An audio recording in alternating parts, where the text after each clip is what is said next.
asked Betty, who's in charge of the mission hospital, I said, I want to interview a witch doctor. And so I had a chance to interview him, and I shared how Christ changed my life. I said, Jacques, let me tell you something.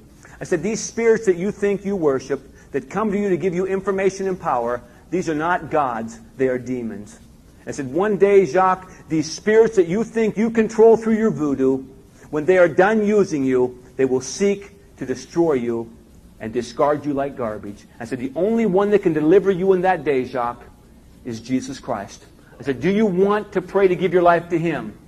He said, no, but I do want you to pray for me, but I'm not ready to give my life to Christ yet. So we left, and Betty told me, that after we left, no one had any contact with him. They totally shunned him. And Betty said this man was the meanest man she'd ever met and had killed more people. He was a killing machine in Haiti through his voodoo. So here we come back. And as soon as Jacques heard that I was coming, he came down to the compound and he saw Bob. Bob gave him a watch and gave him a little cross. And then David took Jacques and brought him to me. And through the conversation, he was talking about that he wanted to give his life to Jesus Christ.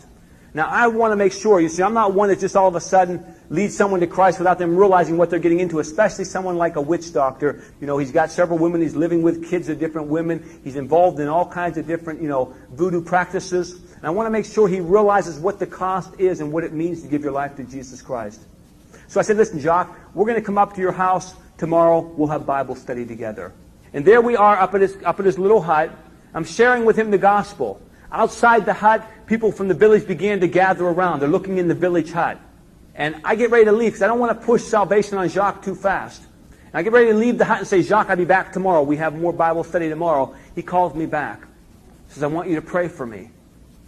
So this time I said, listen, we're just going to go ahead and we're just going to get into this. And the Holy Spirit begins to fall. One thing that everyone there witnessed was they'd never seen an outpouring of God's Spirit so powerful in their life. And I began to proclaim in prayer the power of Christ being greater than the power of voodoo. I began to pray a prayer of renunciation of voodoo practices. Jacques is repeating everything after me. The people around the hut are beginning to get agitated. The village is beginning to get up into an uproar.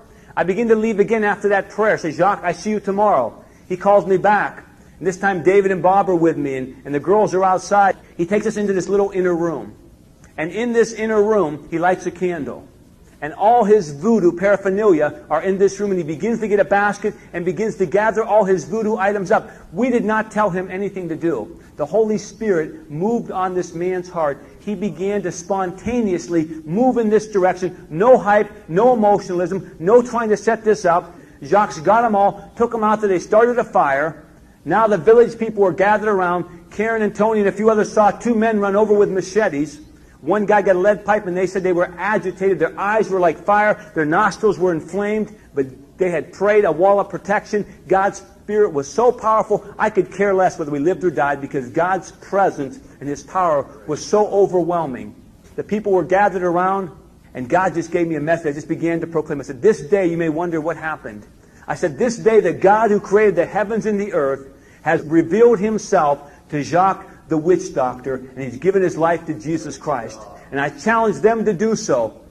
And I raised my hand in commitment, and everybody simultaneously and spontaneously raised their hand, and almost all of the women, all of the children, and several of the men raised their hand to make commitment to Jesus Christ.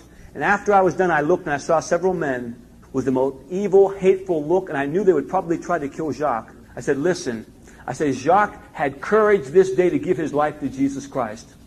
I said, I hope you have the courage to do so. I said, tomorrow I come back. We have Bible study. I want you to be here. They nodded their heads, said, we come.